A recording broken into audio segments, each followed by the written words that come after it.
अस्सलाम वालेकुम स्टूडेंट। आज जो हम असाइनमेंट कर रहे हैं ये है CS101 की जो दूसरी असाइनमेंट है जो कल ही आई है।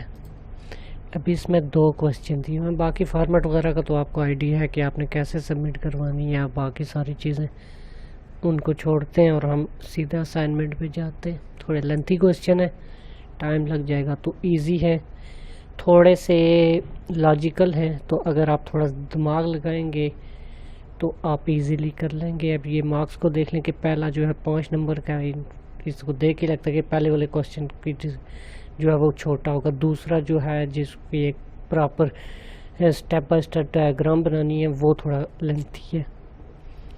तो पहला क्वेश्चन है कि इन्होंने सिंपल हमें 4 प्रोसेस दिए हुए हैं और उनका टोटल टाइम दिया हुआ है हमें, और उसका हमें उन्होंने क्यों भी बता दिया है कि किस तरह से चलेंगे कि पहले B आएगा, फिर D, फिर A और फिर C आएगा। इस क्यू से हमने उनको चलाना है, और टाइम स्लाइस भी उन्होंने डिफाइन कर दिया है कि वो 2ms है। ठीक हो गया। तो सबसे पहले इन्होंने क्या पूछा हुआ है, draw the ready queue for the above given scenario.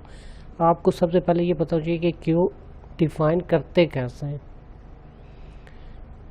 बड़ा ही आसान तरीकाकार है, कोई मुश्किल नहीं है। आपने सिंपल क्यू भी मेंशन करना है, साथ में आप सिंपल मैंने टेबल लिया है इसमें नॉर्मली आपको समझाने के लिए, यहाँ पे कि टेबल के थ्रू वो किया है मैंने, डाटा इंसर्ट किया हुआ, मतलब क्यू भी टेबल के थ्रू बनाया हुआ है, और उसका जो आगे प्रोसेस चल रहे हैं वो भी मैंने टेबल के थ्रू बनाए हुए हैं। सिंपली एक कॉलम और एक रोज और बाकी ये सारे कॉलम उसमें ऐड किए हुए हैं। सबसे पहले हमारे पास क्यू क्या है जो उसने दिया हुआ है, गिवन है BDAC, हमने क्यू सेट कर देना है। और उसके बाद दूसरी चीज़ हमने देखनी है कि स्लाइस होता है कि जो हमने उसके कितने इंटरवल का या कितने टाइम का या कितने का हमने उसमें 1 बाय 1 एक एक सेल बनाना है। ठीक हो गया। टोटल हमारे पास यहाँ अगर आप देखें ना तो 8 मैक्सिमम हमारा जो MS है, मतलब 8 हमारे मैक्सिमम सेल्स बनेंगे। एक चीज़ ध्यान में रही कि जब भी हम इस तरह का कोई काम करते हैं तो हमारी जो काउंटिंग स्टार्ट होती है वो 0 से स्टार्ट होती है, 0 to 8, मतलब टोटल 9 हो जाएंगी। तो यहाँ से मैंने स्टार्ट किया, आप ये काउंट कर सकते हैं कि 9 तक है। 2 के स्लाइस से मैंने किए तो ये 2ms, और इसमें और ये जो मैंने 0, 2, 4, 6, 8, 10, 12, इसमें कंफ्यूज बिल्कुल नहीं होना आपने। ठीक हो गया। नंबर ऑफ सेल्स में बाकी टाइम स्लाइस 2 की है तो वो उस पे बने हुए हैं। बाकी ये जो आपने कवर करना है 4, 6, 4, 8, ये उनके टाइम फ्रेम और उनके हैं कि इतने में आपने करना है, और आपने 1 बाय 1 करना है, मतलब पूरे का पूरा आप एक साथ वो फिल कर देंगे तो फिर वो आपको हो सकता है मार्क्स भी ना मिले और कंफ्यूज ही होते रहेंगे। आपके जो इंस्ट्रक्टर हैं, सर हैं, वो भी कॉपी पेस्ट सारी नहीं करनी है। अब इसमें कॉपी पेस्ट मतलब थोड़ी चेंज करके आपने बनानी है। डिफरेंट क्वेश्चन आते हैं तो वो कॉपी पेस्ट के लिए आपने खुद ही करना है, बाकी इसीलिए मैं फाइल वगैरह अपलोड भी नहीं करता होता। तो हम स्टार्ट करते हैं। सबसे पहला कौन सा है, पहले आता है B आता है। ठीक हो गया। क्यू में सबसे कौन सा है आगे, B है। तो B को हमने यहाँ से लिया, जैसे ही लिया तो क्यू में से वो निकल गया। देखें क्यू खाली होता जा रहा है, जो जो निकलते जा रहे हैं वो खाली होता जा रहा है, और ये हमारे पास प्रोसेस में आ गया। सबसे पहले B आया, सेम उससे नेक्स्ट में हमारे पास क्या आएगा, D आएगा, D आ गया। अब इसमें आपने ये भी देखना है कि जो B है उसके टोटल कितने 6ms है, और जो C है और नहीं D है उसके हैं 8 है। तो यहाँ पर बिल्कुल इस चीज़ से वो परेशान आपने नहीं होना। B आएगा सबसे पहले, उसके बाद D आ जाएगा। थर्ड जो हमारा स्टेप होगा जिसमें T=4 है ना, इसमें D हमारा आ जाएगा। और उसके बाद अब हमारे पास क्यू में क्या क्या बच गई, A और C बच गए।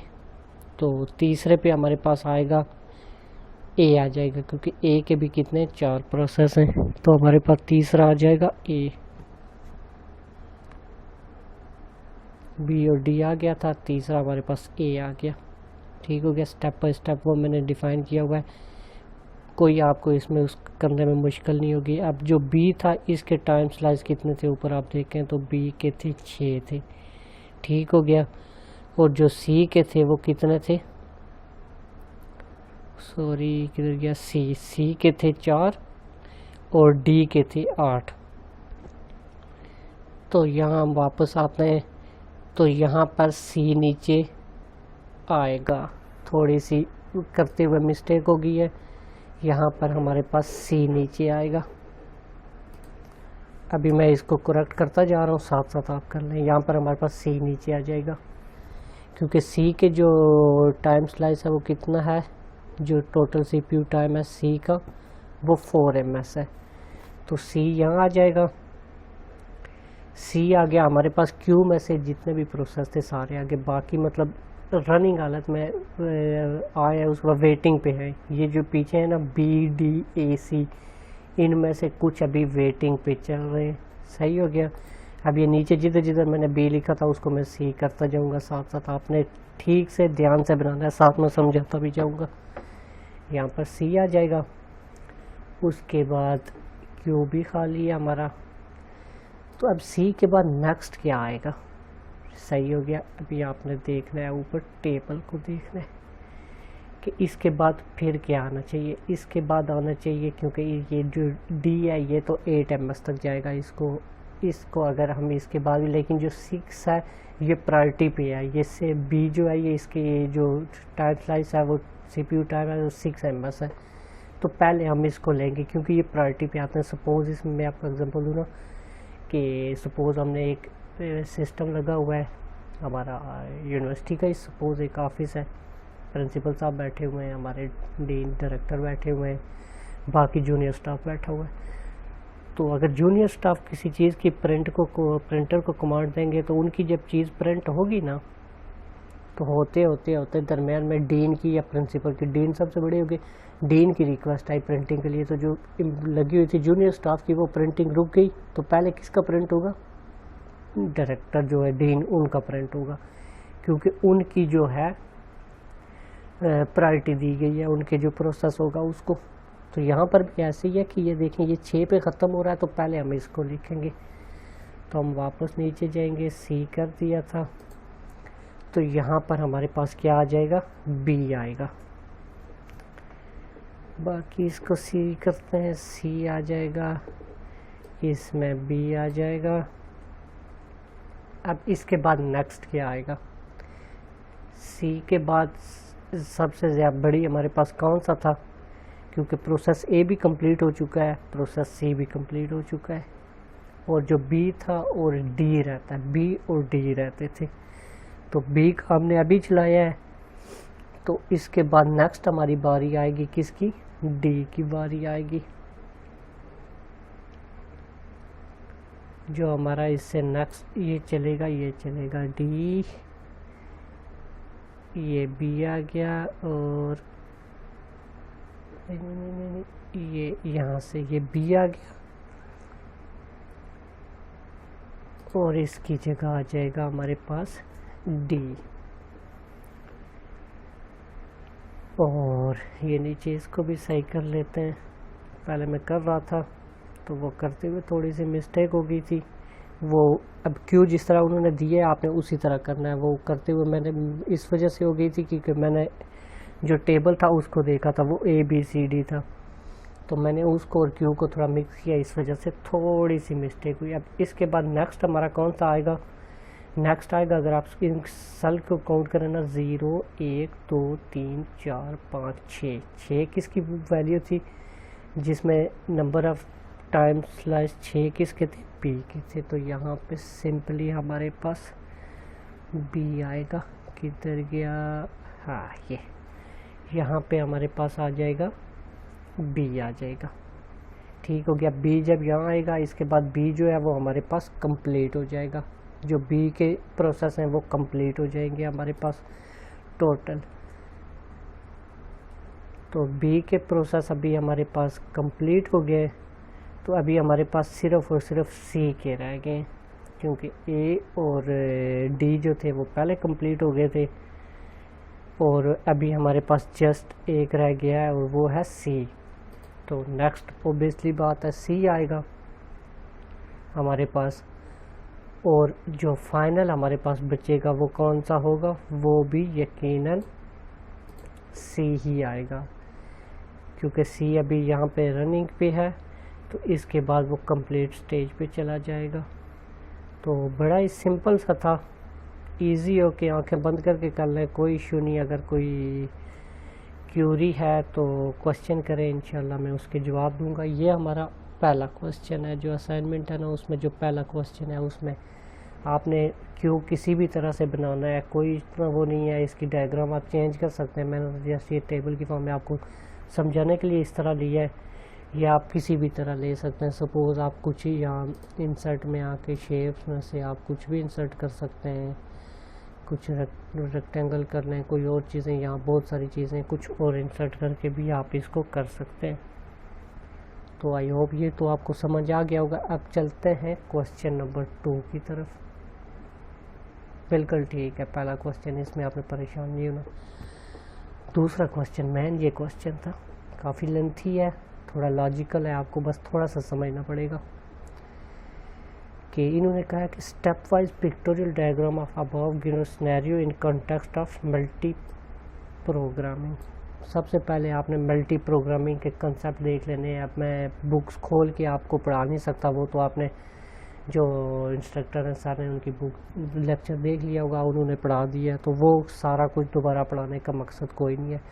गूगल करें मल्टीपल प्रोग्रामिंग, इसकी डेफिनेशन देखें, इसकी एग्जांपल देखें, आपको इजीली इसकी समझ आ जाएगी। हम क्वेश्चन पे जाएंगे, मैं सीधा क्वेश्चन पे जाऊंगा, उसको करने की ज़रूरत नहीं है मुझे। यहाँ पे आपको सिंपली आपको क्वेश्चन समझा देता हूँ, वही हमारे पास है। अब एक चीज़ याद रखनी है, अब यहाँ पे मैंने क्यू इस तरह लिया हुआ है। अब क्यू को आपने उसी ऑर्डर में रखना है जिस ऑर्डर में क्वेश्चन में दिया हुआ है, उसमें नहीं, जो नीचे दिया हुआ है ना डिस्क्रिप्शन में कि आपने क्यू का ऑर्डर ये रखना है, वो उसी ऑर्डर में आपने रखना है। नॉर्मली आप ए बी सी डी भी कर सकते हैं, फिर उनको फिर आपने मतलब रेंडमली जो जिसकी बारी आएगी उसको उठाएंगे। तो यहाँ पर तो मैंने उसको सीक्वेंस में, आप किसी भी तरह लिखने कोई इशू नहीं है उसका, वो साथ CPU टाइम के लिए लगा दिया है। सबसे पहले कौन सा जाएगा हमारे पास, बी जाएगा, ठीक हो गया। बी रनिंग हालत में आया, साथ छोटी छोटी डिस्क्रिप्शन लिखते हैं, कुछ भी लिख सकते हैं आप। मैंने लिखा है 1 of the ready job, job मतलब जो प्रोसेस था, is selected to execute on CPU and changes state from ready to running in example B is select to execute. अब देखना यहाँ से बी सेलेक्ट हुआ है, क्यू से निकला और इधर वापस आ गया, ठीक हो गया। तो सिंपली CPU पे आके बी जो है वो रन हुआ है। उसके बाद नेक्स्ट क्या होगा, क्योंकि बी की जो अगर आप देखें तो वैल्यूज़ ज़्यादा थी। बी की कितनी थी क्वेश्चन में, मैं आपको ले जाके अगर दिखा दूँ तो बी की थी 6। अब वो 6 प्रोसेस तक चल रहा था, ऊपर भी आपने देखा है तो ऑलमोस्ट एंड तक चलता रहा हमारे पास, सही हो गया। तो अब उसको उसी तरह 1 बाय 1 हमने उनको साथ लेके चलना है और उनको हमने सॉल्व करना है। तो बी हमारे पास आ गया और पहले मैं रनिंग पे आया, स्टेप जो हमारा 0 है। स्टेप 1 में क्या होगा, जो बी है वो वेटिंग पे चला जाएगा, क्योंकि बी ख़त्म तो नहीं हो रहा, अभी उसके टाइम स्लाइस ज़्यादा था तो वो ख़त्म नहीं हो रहा और वो वेटिंग पे चला गया, ठीक हो गया। CPU में वो वेटिंग पे गया।